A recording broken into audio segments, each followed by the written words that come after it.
You're watching ABC7 News at 7. Good evening, everyone. I'm Alan Cohn, and welcome to ABC7 at 7. We'll have more on transgender bathroom rights in a moment, but first, our top stories. We begin tonight with a series of suspicious packages containing explosive devices sent to multiple locations across the country, including the home of Bill and Hillary Clinton in New York, the Obamas in Washington, D.C., and CNN headquarters in New York. We are joined by Alicia Lopez reporting for us live. Discovered today what appears to be a series of targeted attacks, including the one that caused the mass evacuation at CNN headquarters here at the Time Warner Center. This is the device discovered in the CNN mailroom that caused the cable news network. Projectiles. I mean, that sounds like a fire alarm here. We'll keep you posted on that. And the entire Time Warner Center to evacuate.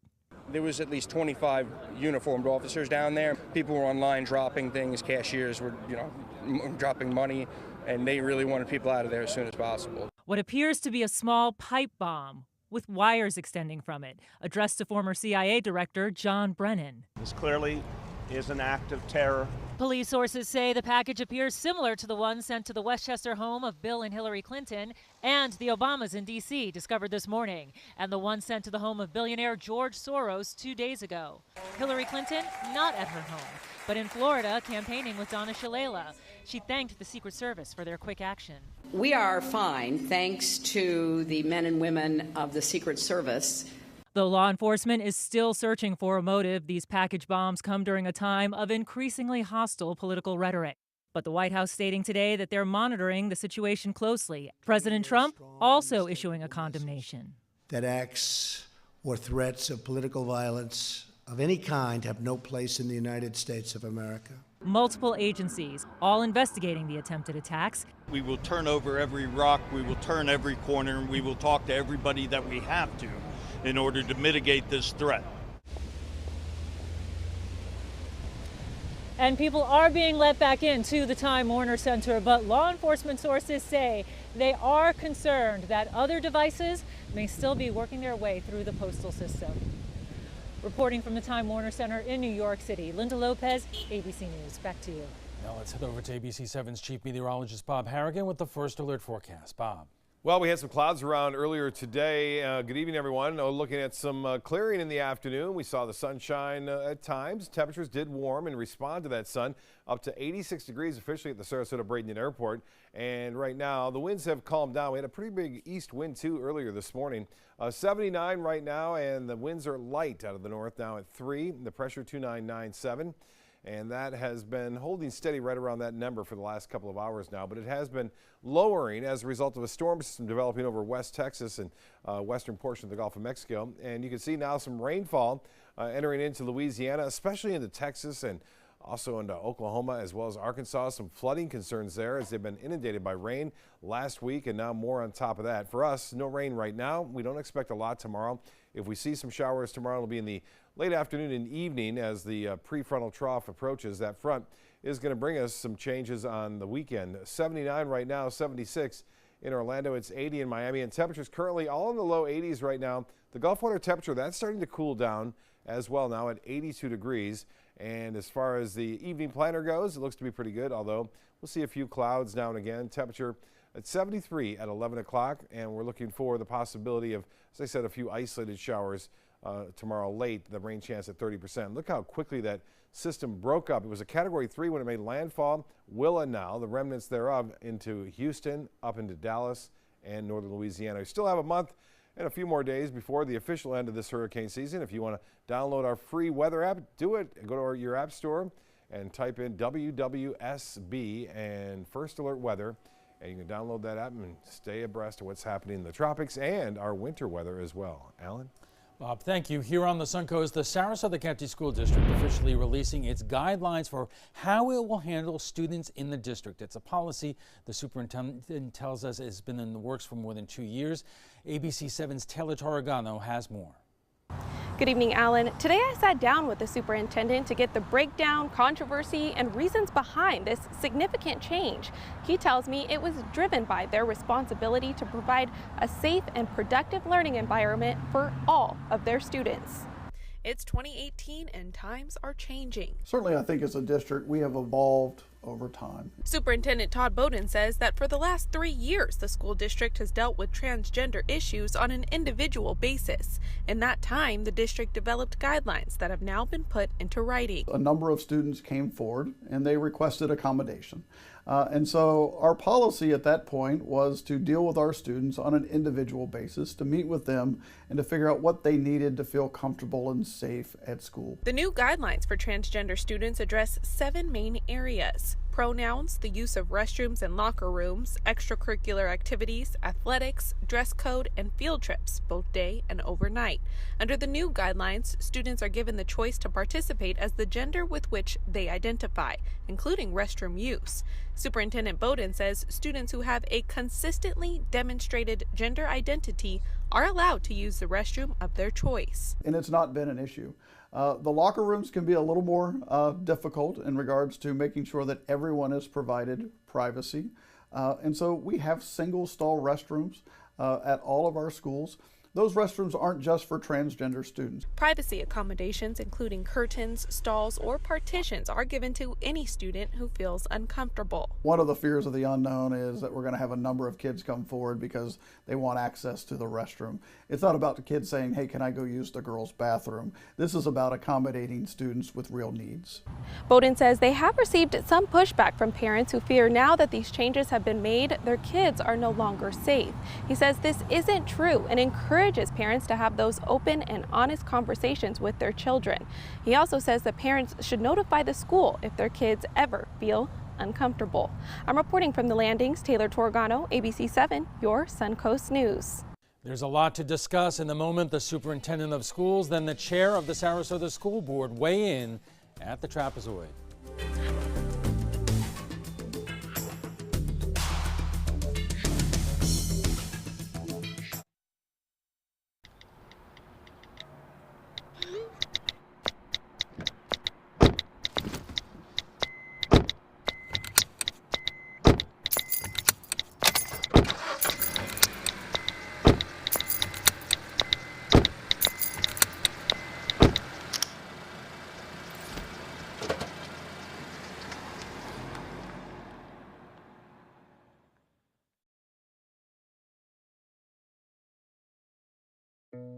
Did you know you could get life insurance for less than 32 cents a day? With guaranteed acceptance whole life insurance through TruStage, you can get up to $25,000 in protection with a single phone call, and you cannot be turned down for any reason. Even if you have health problems or are living on a fixed income, guaranteed acceptance whole life insurance policies could work for you, with prices starting at less than 32 cents a day. That's as low as $9.40 a month. TruStage can help free your family from immediate financial stress when you're gone. Utility bills, mortgages, car payments, those are a lot of things that can add up pretty fast. My mom didn't have life insurance and the cost all fell on me. And that's expensive. We're still paying for that. Yeah, we're still paying for that. Call 1-800-218-4991 now. In one phone call, you can help prepare your family with protection amounts up to $25,000. There are no medical tests or health questions. And remember, you cannot be turned down for any reason. In fact, TruStage policies are already protecting over 18 million Americans. And rates are designed to be affordable, starting at less than 32 cents a day. That's as low as $9.40 a month. Plus, your price will never increase and your benefit will never decrease. When I leave, everything will be taken care of for them. Call 1-800-218-4991 now for a free, no-obligation quote. TruStage offers plans to fit your budget with prices starting at less than 32 cents a day. Help protect your family from immediate financial burdens after you're gone with guaranteed acceptance whole life insurance through TruStage. Call 1-800-218-4991 now. Support the Hurricane Michael Relief and Disaster Fund by donating to the United Way of Northwest Florida today. Help communities rise and rebuild after the devastating mess left behind. Every donation makes a difference and is appreciated. Together, we are all Panhandle strong. Download the all-new ABC7 First Alert Weather app now.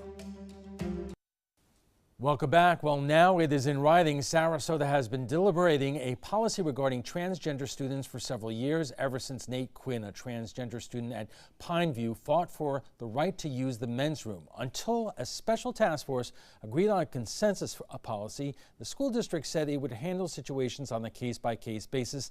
That was until today, when Superintendent Todd Bowden sent the new guidelines crafted by the task force to principals across the county. And joining us for more are Sarasota School Superintendent Todd Bowden and Elizabeth DeGinnis, the education reporter for the Sarasota Herald Tribune. So, Superintendent, thanks for joining us. Obviously, the guidelines have evolved over the last 2 years. Going into this situation, did you have a different opinion about how transgender students should be handled in terms of bathrooms and locker rooms and so forth? You know, I certainly did. If you go back to the application process for superintendent, that's when the Nate Quinn was playing out. There were lots of questions for all the prospective candidates about how would they handle these issues. And I was a firm believer on the case-by-case basis. I was also a very strong advocate for parent notification. And so in the last year and a half, I've allowed myself to be educated on this issue, to observe the inner workings of the district. And I think we've reached a point where we have enough experience with these issues that we can set some parameters. When you look at the guidelines, they're not hard and fast, but what they do is they deliver some principles that allow us to continue to work with our students. And one of those is that the student controls the message. It's their story to tell. Elizabeth, if you remember back to the Nate Quinn situation, there was pushback from some parents and some members of the community. Exactly, remind us what that was and where those folks have been for the last 2 years in terms of still concerned about this. Yeah, so what's interesting is I think that initial meeting I was not actually there for, but you had a lot of people, parents, community members, even people I've heard that were not actually from the Sarasota area who came to speak to this issue and said either that they felt uncomfortable with the policy being brought forth, or that some of the things that you've heard, which are that it might make their students feel unsafe. And that's actually mentioned in these new guidelines from the district, because there is a line that I believe says that students who may feel uncomfortable with sharing a bathroom or locker room with transgender students can actually use the universal restroom, the single stall restroom, for that purpose.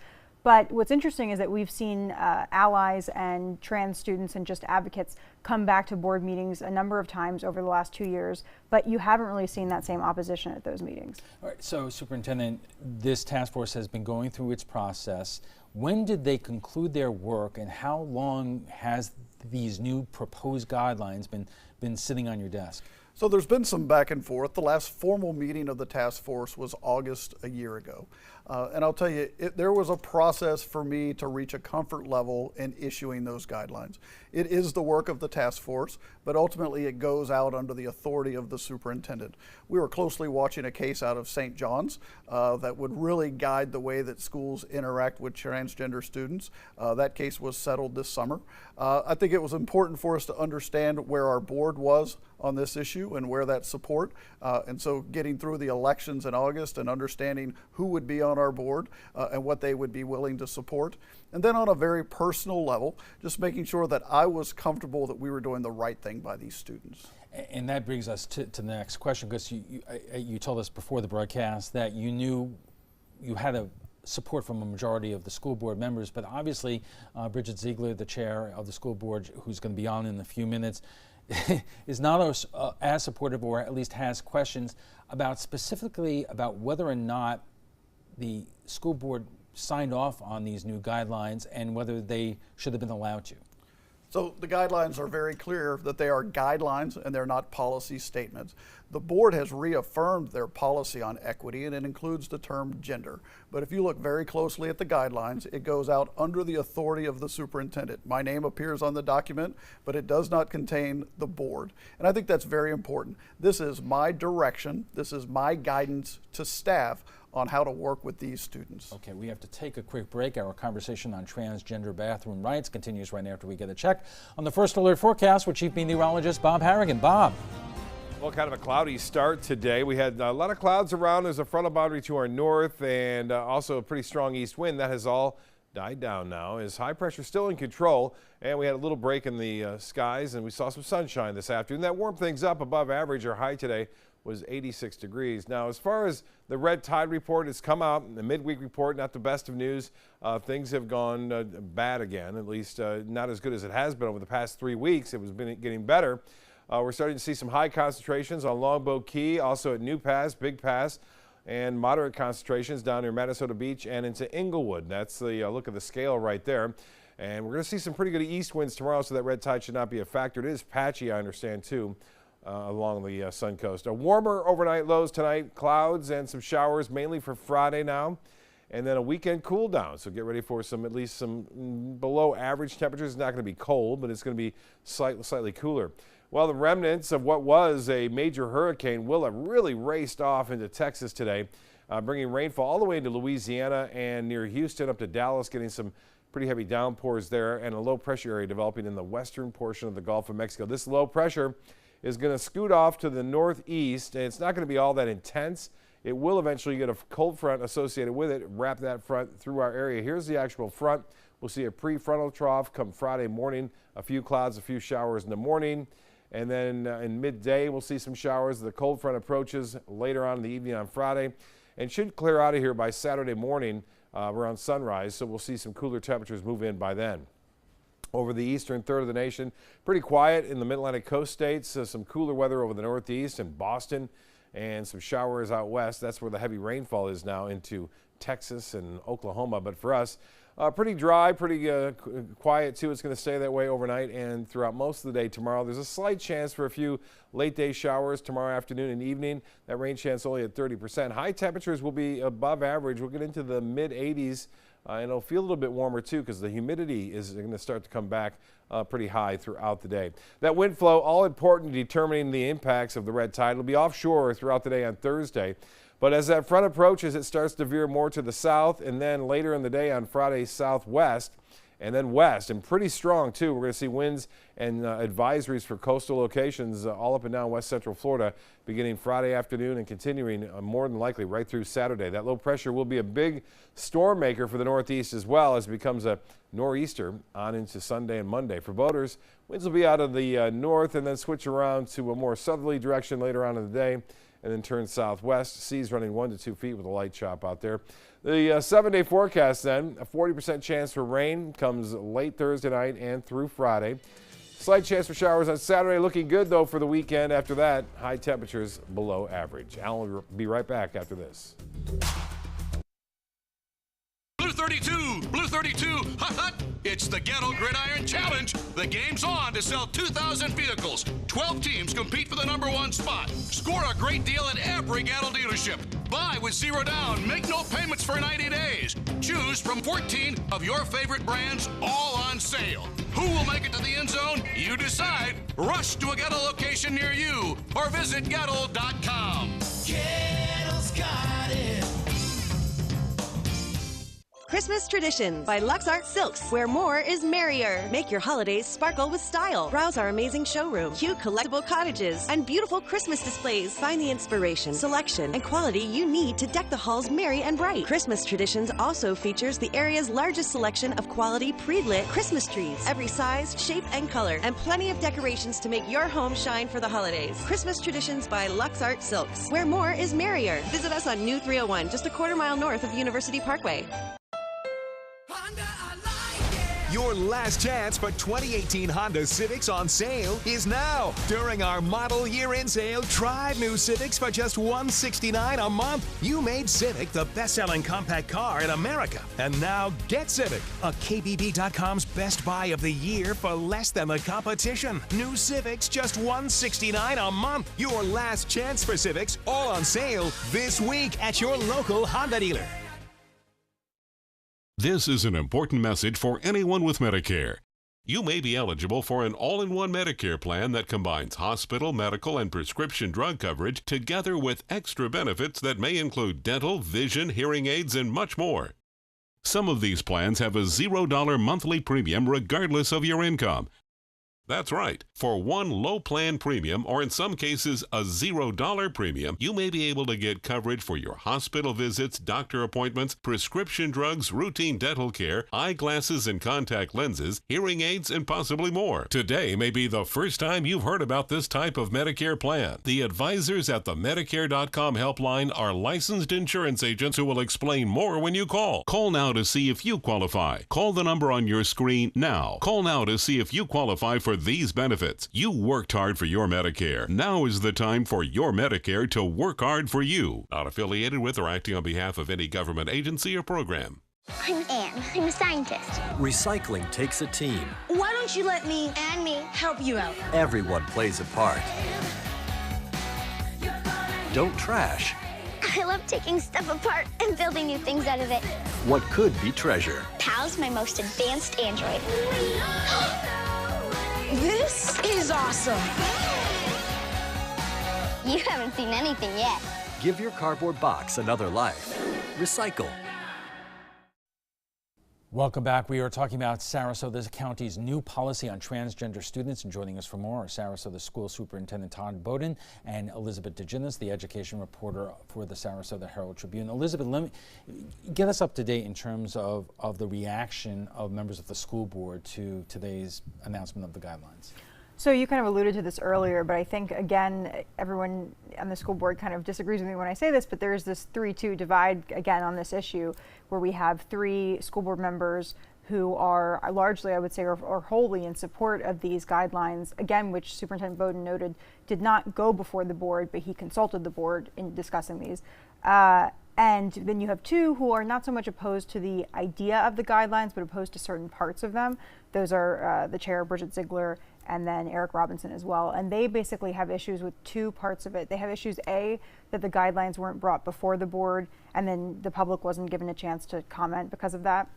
And then 2, they have an issue with the part of the guidelines that kind of imply that parents don't have to be involved in the process of a child coming out. So let's take those 2 separately. We talked about the first part a little bit before, but let's talk about the parental part in terms of, have parents been cut out of this process?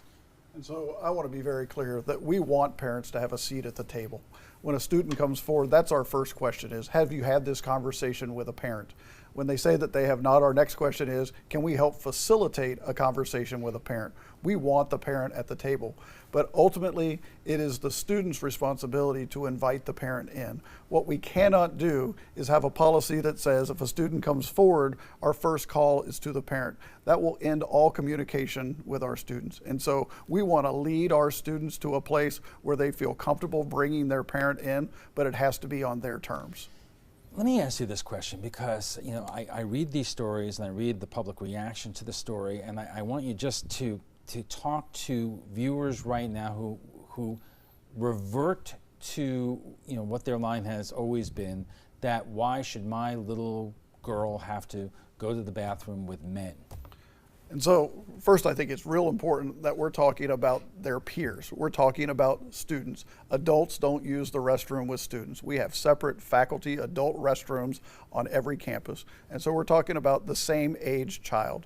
I would also tell you that our kids are ahead of the adults on this issue. That when you talk to our kids, when you look at our school board meetings and you see who comes before our school board meetings, it's not our students saying that they're feel unsafe. It's their parents, it's people that aren't connected to our school district who say, what about, what if? It's not our students that have an outcry of saying, I feel unsafe at school. But my advice is always, talk to your child. If your child expresses any reservation at all, talk to your school administrator. We will accommodate your student. The single stall restroom is not just for transgender students. If you're uncomfortable in the restroom with a transgender student, we will allow you to use the single stall restroom. We want to make sure that we're accommodating students, but we're not doing it at the expense of other students. All right, and let's take the first part of that question again.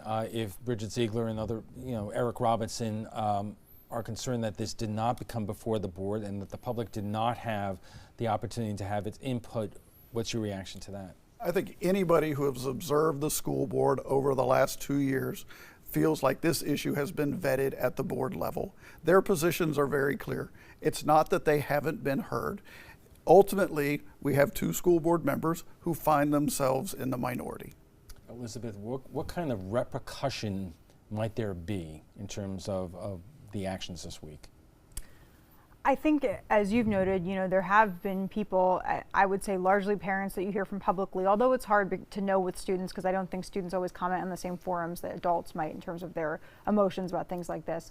But I think that, like any decision that a body might make that other people disagree with, I think there could be feelings from parents that this is not right. I'm sure there are going to be conversations. I'm sure Superintendent Bowden has already gotten feedback from some parents who are against it.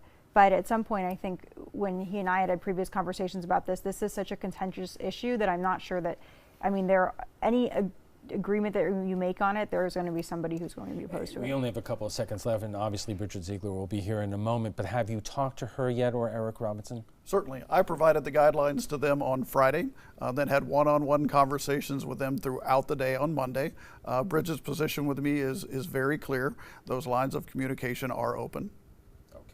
All right, Superintendent, thank you very much for joining us. We want to thank Superintendent Ty Bowden for joining us tonight. When we come back, Sarasota School Board Chair Bridget Ziegler will be here to discuss transgender bathroom rights, along with Elizabeth DeGinnis, so stick around. Growing up, my mom was afraid of the water, something she did not want me to feel. So I enrolled Missy in swim lessons. It changed my life. Missy Franklin. And now you can do the same for someone that you love. There's nothing more precious than your child's well-being. So act now, before it's too late. Make us swim! I'm glad I did. Thanks, Mom. Visit usaswimmingfoundation.org to find, get, or give a swim lesson. Our nation's servicemen and women show great courage and leadership, both on and off the battlefield. When they transition to civilian life, they can apply the skills and values they learned in the military to the workplace. That's why the Coalition to Salute America's Heroes is urging employers everywhere to be smart, bet on a vet. Hiring a veteran is also a great way to show your appreciation for them. To learn more, call 1-888-44-SALUTE. My life motto is keep moving. And as hard as it was when my husband passed away, I knew I had to keep doing what I love. Oops, coming. But I needed help with my insurance, and that's what the NAIC provides. They have resources to help you and your family make the best decision, and they'll help you to keep moving forward, just like me. Addiction is a dark place, but just as each new day breaks, there is light. A light that illuminates the people by your side.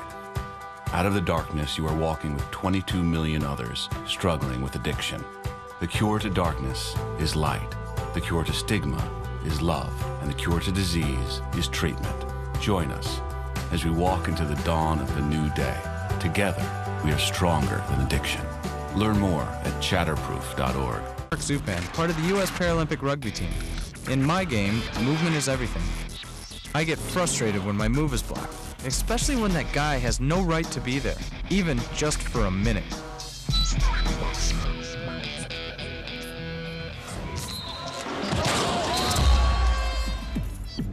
I love a challenge, but I don't like to play this game every day. A message from the United Spinal Association.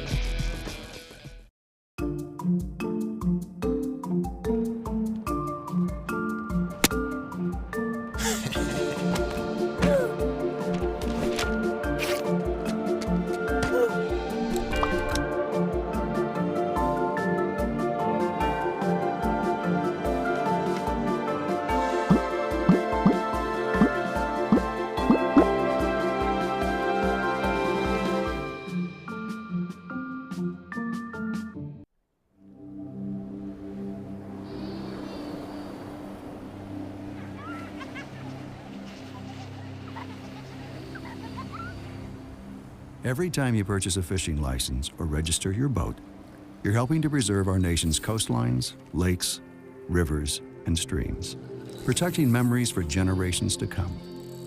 Learn how your participation in boating and fishing can help the environment at takemefishing.org/conservation. Like ABC7 on Facebook to stay connected to the team you trust.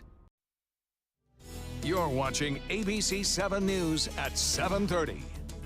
Welcome back. We are talking about Sarasota County's new policy on transgender students. Joining us for more are Sarasota School Board Chair Bridget Ziegler and Elizabeth DeGinnis, the education reporter for the Sarasota Herald Tribune. So, Bridget, you heard what the superintendent had to say. Is he correct to say that the two areas that you have a difficulty with is that, number one, it should have become before the board, and number two, the issue of parental involvement? Absolutely, but I think we need to take a couple steps back, and some of the statements I heard him say, and I've heard this thing about guidelines versus policy. Even in the opening statement, many people refer to it as policy. Everyone would consider this a policy. It's dramatically different than any practice that has taken place from a policy standpoint. And we had a task force. If you think about a task force, their role is to collect information, provide feedback, then the superintendent would review that, bring a recommendation to the board, and they vote it up and they vote it down. I mean, that is traditionally the practice. So to have it, I feel like it's a bit of semantics and to circumvent the board, regardless if there's a preconceived notion that there's a divide of 3-2 or he already has polled the board. That's just not how we work practice-wise. And I can tell you the community, and thank you to the media who has now shared this, because otherwise I don't necessarily know that they would have known, has come out and said they were disappointed, whether they support the guidelines or not. Even people on the task force have said that they were disappointed that this is how it has taken place, because it's not transparent. It doesn't afford the opportunity for people to really understand what the purpose is, what the benefits are. The board can vet the benefits and the unforeseen consequences. Well, so what are the consequences for the superintendent right now with the board, or are you basically outvoted, or are you going to take Well, I don't know, because we haven't actually discussed it at a board meeting, but I would assume you pretty much know where people are at.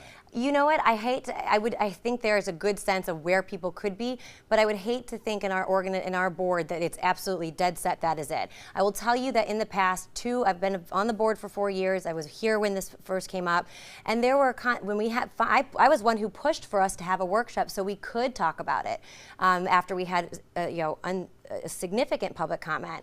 And in that workshop that I had pushed for months to have was a lot of different thoughts from other board members saying, oh, I never thought of that. That's the value of having this discussion. I guess my question is this kind of academic from the point of view that, Elizabeth, you wrote in the paper that legal precedents in Florida were set this summer? In late July, a St. Johns County transgender male student won a lawsuit in federal court saying he could use the male restroom in his school.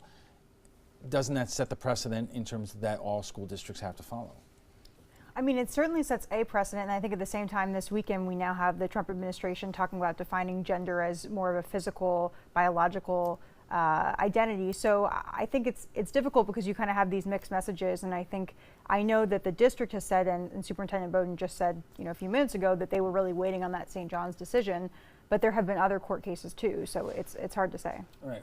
So Bridget, talk about that federal court decision, which one would imagine, I mean, it could be appealed, but that this would require the policy of Sarasota. So since this has all transpired, again, going back to 2016, we have all been watching. I know I've been very involved in watching all of the legal cases that have come before us. Our general counsel has been very active in keeping us updated. But again, you'll see different pockets of the community in the country choosing to go a specific way. We're a local board. We want to represent locally what our constituents believe. But all that has to take place, and we're talking more about the content of the policy. Or I say policy, but you want to call guidelines. This is more about, in my mind, the way in which it was put out there. And I think it circumvents the board. We're elected body. The superintendent, it reports to the board reports to the people. So that is fundamentally one of my biggest issues. We have to take a quick break. We'll be back for final thoughts in a moment, so stay with us. Yeah.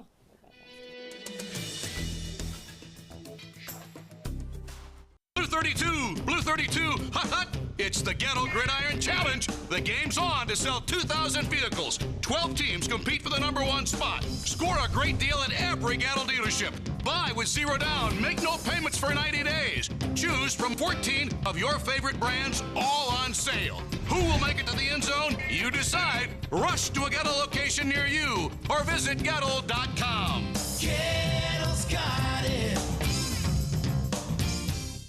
Christmas Traditions by Lux Art Silks, where more is merrier. Make your holidays sparkle with style. Browse our amazing showroom, cute collectible cottages, and beautiful Christmas displays. Find the inspiration, selection, and quality you need to deck the halls merry and bright. Christmas Traditions also features the area's largest selection of quality pre-lit Christmas trees, every size, shape, and color, and plenty of decorations to make your home shine for the holidays. Christmas Traditions by Lux Art Silks, where more is merrier. Visit us on New 301, just a quarter-mile north of University Parkway.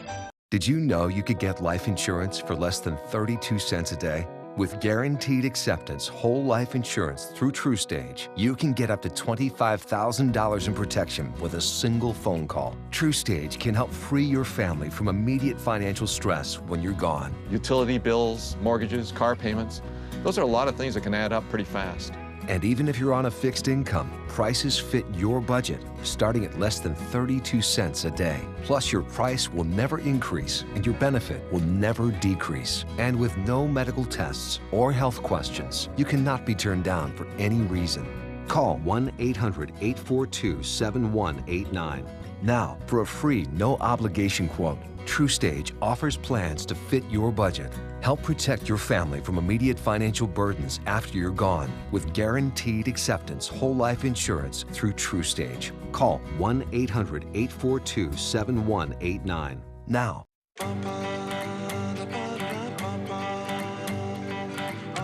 Where to go and what to do in Birmingham, Alabama.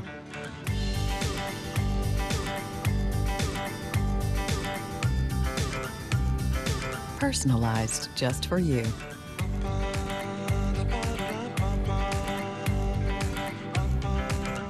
Find your sweet spots at alabama.travel/sweetspot. The following message is brought to you by Mesobook.com.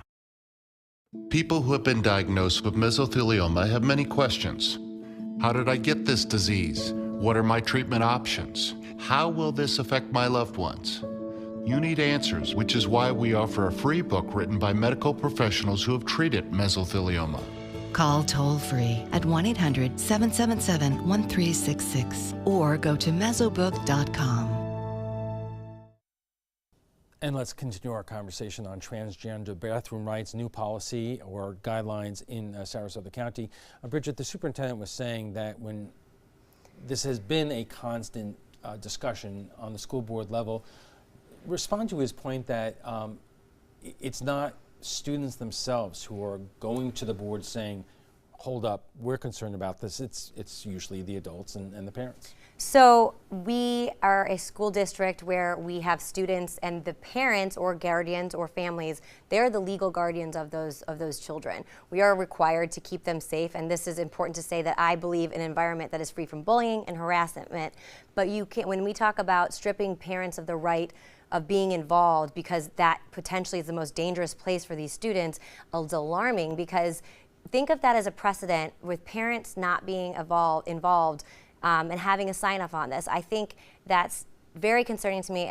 Everyone I've heard from today, and that's been a lot, that's equally concerning to them. But the part that you'd asked is, we haven't had this discussion as a board in a public setting for over a year. So we have had some students that have come forward. Yes, we've had a plethora of people that came out 2 years ago. But to say that in general, I think that's a disservice to the families that are involved. They would like to make their voices heard. The obvious question, Elizabeth, is what have other school districts around Florida done?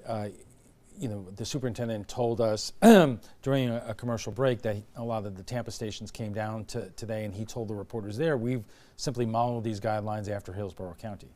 It's true. So I think the two big examples you hear from Sarasota County would be Broward County as one example, and then Hillsborough is the other one. So Broward County, I believe, has the term gender identity in their actual policy, which means that they're distinguishing between gender and gender identity, and they're saying that it's a distinction there. And then I think also in Hillsborough they have these similar gender guidelines. So I think that other districts have been, maybe I'll say, more proactive or more clear about what they would do for transgender students or students who identify anywhere on a gender spectrum.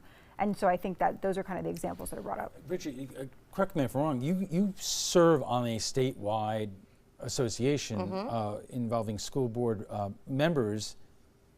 What has that association done And is this something that school board members across the state are working on to come up with a kind of a big policy idea? So when it first really came to the forefront in Sarasota in 2016, I know I did a roundtable for board members across the state just to kind of talk through what to expect, because it's a very complicated issue. No one's denying that. And so I know on Sunday I had a conference call with our executive board to kind of talk through some other things and ask what they were doing. And you found a very similar circumstance at these particular counties, many of whom are large, was very much what Sarasota was doing. It was a case-by-case basis, really working privately with the family and the administration on how that worked, but never did a specified guideline of policy requiring one or the other. Again, I go back with just a concern of this has to be publicly discussed, and I ultimately believe the parental component has to change. Well, hold on one second. So that's the question. It's been 2 years. You say this hasn't really been discussed for the last year. Why not? Well, it's a great question, because the task force that was originated was as a result of a workshop that the board had done. The superintendent was the superintendent who's sitting there right now. Convened a task force. They were done in August of 2017. The appropriate thing would have been done in some of that time to bring that forward to the board and say, this is what the task force came up with. This is my recommendation. Let's move forward. There has not been I'm the chair of the board. There has been zero peep to me and myself. I can't speak to the other board members about this. There's never been brought up. So to have it provided on a Friday and say, hey, we're putting this out next week, that blindsided me, and that's also going to likely blindside the public. Elizabeth, why now? Well, I think this is like the question of the hour that I've heard from many people, and I think it's a good one. I think that, first of all, what the district has said is that this St. John's case was really something they were waiting for. Now, that was decided back in July, but I think that sped things up. I believe the task force, I know Bridget has said that they didn't really meet since August 2017, which the district has confirmed that as well for me. But I believe they were working on this together. And then I think also Superintendent Bowden, and he said this, had some thinking to do for himself and watching what was happening. But one of the things that the district has really stressed, and I think he's probably said this here, is that these are guidelines, but they're theoretically not a change from what's already been happening in the classroom and at schools, because principals have to deal with this when students come out at school. And so it's a way for them to have a document to refer to now, as opposed to each time going to the landings and saying, I have this situation, what should I do? Bridget. Sorry. Okay. What's next? We have a board meeting on November 6th. I will be bringing forward a motion that would require parental consent. That is something that's a non-starter for me. It's everything that I've heard from the community that agrees with it. I think it is a dangerous place in any shape or form, and I don't know where it would stop, to have the government have a say in what's right for parents to know, what's not. Okay, we'll have to leave the conversation there. Thank you both.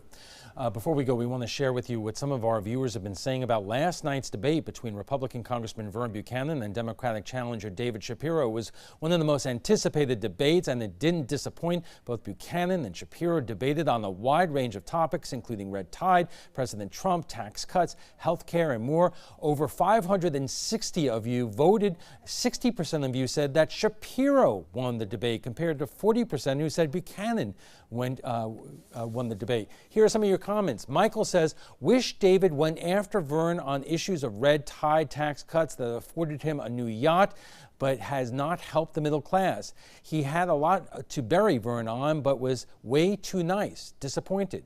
Jacqueline says Buchanan embarrassed Shapiro. Shapiro looked rattled the entire debate. And Maureen says Shapiro was calm, focused, and on point. Buchanan was angry, bitter, and combative. Well, if you'd like to join the conversation on tonight's topic, just visit our Facebook page at facebook.com/mysuncoast. We want to thank all our guests tonight: Sarasota School Board Chair Bridget Ziegler, Superintendent Todd Bowden, and Elizabeth DeGinnis, the education reporter for the Sarasota Herald Tribune.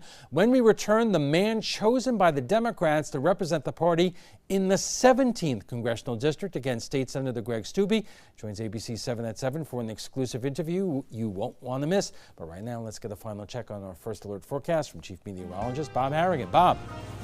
Well, the remnants of Willa has made it all the way over into Texas this evening. Lots of rainfall into Oklahoma and into Louisiana, as well as into Arkansas. That low pressure area that's expected to develop here in the western Gulf of Mexico will whip a cold front our way, which will cool us down. And that cooler weather will be here on Saturday and especially on Sunday, you'll notice it. Then a reinforcing shot of cooler air will move down on Monday. So we're starting to get in transition finally into fall. As far as the forecast goes, tomorrow we'll start off with partly cloudy skies. We'll see a mixture of sun and clouds. A few showers are possible on the east coast. I do believe that we won't see much of that. And then we'll get an approaching line of showers in advance of the actual cold front. That'll happen late Thursday into Friday. And then during the day on Friday, we get some of that moisture moving on shore, even at drop-off. And then your commute in the morning on Friday could see some showers around. The actual cold front will be well back here on Friday morning and eventually slide through come late Friday night, Saturday morning, bringing with it another round of showers and the possibility of an isolated thunderstorm. Right now, we're not anticipating anything too rough as that main low-pressure area will be well to the north, so the dynamics will not be there for severe weather, it looks like at this point. Well, the Titan radar picture showing that heavy rainfall now into Texas and Oklahoma, all the way up into Kansas tonight. Not much rain for us here, and it was relatively dry throughout most of the day today. We had a few clouds around this morning, clearing in the afternoon, and currently some showers down south off the Keys and along the East Coast. Those will not move in here anytime soon. Evening planner calls for a few clouds around. Temperatures staying above average into the mid-70s by 11 o'clock tonight. And we'll have low temperatures about 6 to 8 degrees above average. We're looking for lows into the upper 60s to low 70s. Right near the coast, could even see some low to mid 70s there at Longboat Key. 66 in Miami City, 69 degrees in Sebring, and 68 degrees in Wauchula. Mostly fair skies to start the morning off, and then partly cloudy by midday. We'll see high temperatures in the mid 80s, and it'll feel a little bit warmer tomorrow due to the high humidity content. We are expecting the moisture to come back in. This is going to be a big player, a big nor'easter, causing some heavy problems there late Saturday, more so on Sunday and Monday of next week. And I said we'll get another shot of cooler air come Monday, which will keep us in fall-like conditions right through all of next week. Well, the season continues in the Western Pacific. This is a typhoon. It was a Category 5 storm when it made landfall here near the Northern Mariana Islands, and they had 180-mile-an-hour winds. Had a 20-foot storm surge, and now it continues to move off to the northwest. 84 degrees currently. We had a high today, as I said, of 86 degrees. That's well above the average. And winds will be basically out of the north, switching to the east, and then out of the south and southwest later in the day tomorrow. It'll be a transition day. Then small craft advisories will be issued for our coastal waters, more than likely come midday Friday and continue through Saturday. Thursday, as I said, 86 a high, still warm on Friday, and then we start to see some cooler temperatures for the weekend. And for Halloween, looking good on the start. Temperatures in the upper 50s to low 60s. Alan will be right back after this.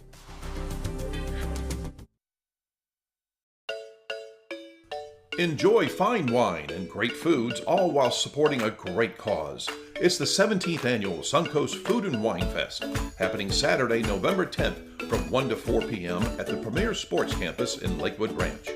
Taste hundreds of wines from around the world and sample great food from the area's finest restaurants.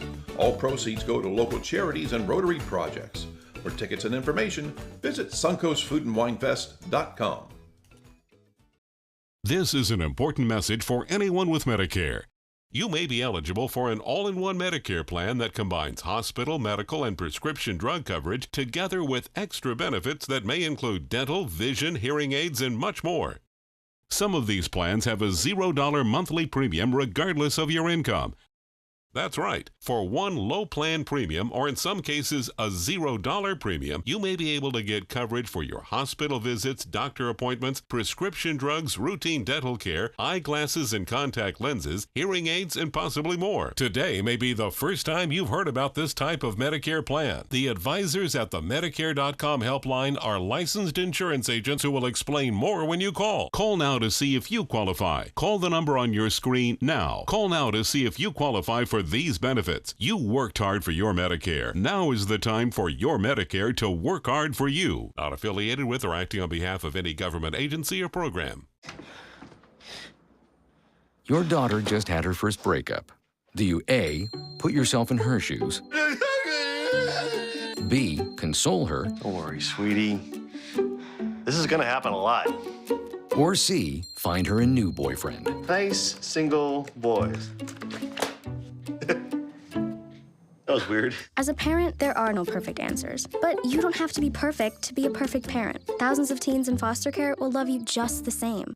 Each day, researchers make discoveries that bring us closer to the moment when all cancer patients can become survivors.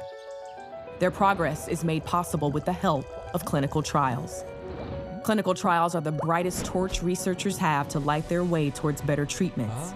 And if you've been diagnosed with cancer, they may be your brightest ray of hope. Speak with your doctor and visit standuptocancer.org/clinical trials to learn more. Together, we can stand up for all of us. Recovery from mental and substance use disorders is real. You can recover. It's possible. It happens every day. Never give up on yourself. Discover hope and help. The world is a beautiful place again. Join the Voices for Recovery. For confidential information for mental and substance use disorders, call 1-800-662-HELP. Watch Suncoast View weekdays at 9 a.m. on ABC7.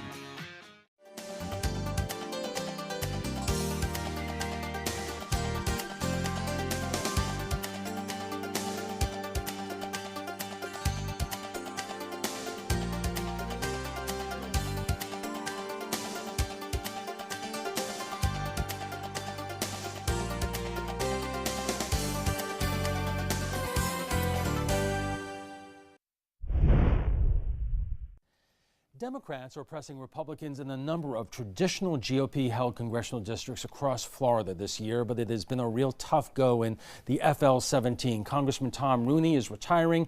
State Senator Greg Steube cruised to the nomination, and Democratic nominee April Freeman died suddenly. The Democrats scrambled for a replacement. His name is Alan Ellison. He's from Sebring, and he joins us at the Trapezoid. Welcome to the Trapezoid, and welcome to the political campaign, Alan. Thank you for having me. Take us back in terms of, I know that you, by talking to you, you really had a game plan that you were looking at this seat for 2020. What made you want to jump into this after, the tragic death of April Freeman? Well, I'll tell you, it actually goes back to 2016 when I ran. I ran for 15 months, and for a year, I was the only candidate in the race. April came into the race at the 11th month of the race, and there was some issues with my ballot fee, and so I was ultimately taken out of the race after having campaigned for 15 months, and April advanced to the primary. And so my original plan was to just wait until 2020 and run, but when April passed, people kept asking me if I would put my name in the hat, and so I did, and ultimately winning 51% of the vote.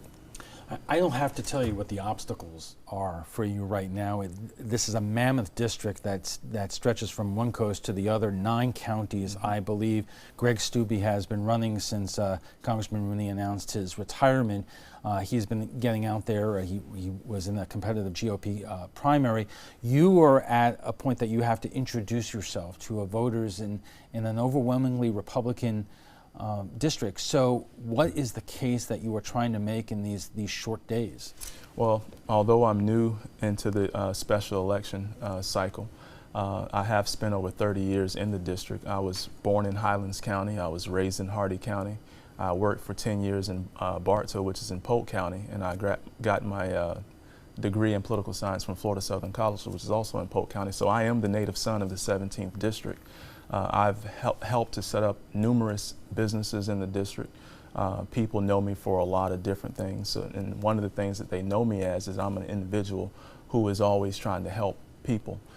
It goes to the core of who I am, and so as a political scientist, my message, it transcends party lines. People get behind our campaign and they get behind our message because they know that it speaks to the core issues in which they are dealing with in their respective counties. Well, give me an example of that, because you're competing against an incumbent state senator who has an A+ rating from the NRA, talks about that he will advance President Trump's agenda in Washington, in a district that year after year has had the habit of voting for Republicans.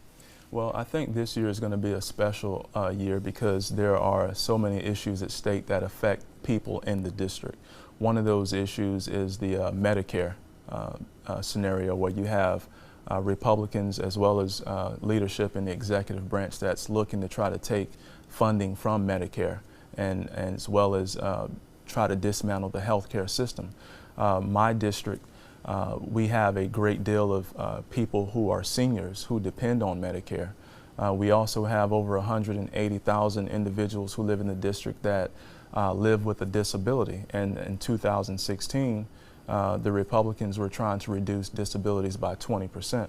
And so the thing about these issues are, it doesn't matter what party you're in, it affects people on both sides of the aisle. And on any given day, a person can become disabled by a simple car accident. And so we only have a short period of time left, but I want to ask you this. Given that message, given the fact that you were just starting and you're trying to raise money, and because of the situation, your name is not actually on the ballot. Any vote for April Freeman is given to you. How do you get that message across in terms of communicating with the public with those obstacles in place? Well, one of the things that we're doing is we're making sure that that the supervisor of elections have notices in all of the booths so that people understand that a vote for April is a vote for Allen. April had a pretty large following. From 2016 and from my previous campaign, I developed a pretty large following. So we believe that people will come out to vote for either candidate, and it ultimately will end up as a vote for myself. We are doing a lot in terms of moving around the district, holding events, holding rallies and different things like that to keep people excited and just really engaged in the process. And so it's really working. Just yesterday, I had about 8 Republicans who say they're going to support my candidacy, and they actually went out and voted early for my candidacy because they know that I stand for the issues that matter most to them. All right, Alan Ellison, good luck on the campaign trail. Thank you very much. All right. We want to thank Alan Ellison for joining us tonight. That is all the time we have for this evening. I'm Alan Cohn. Thanks for joining us. Have a great night.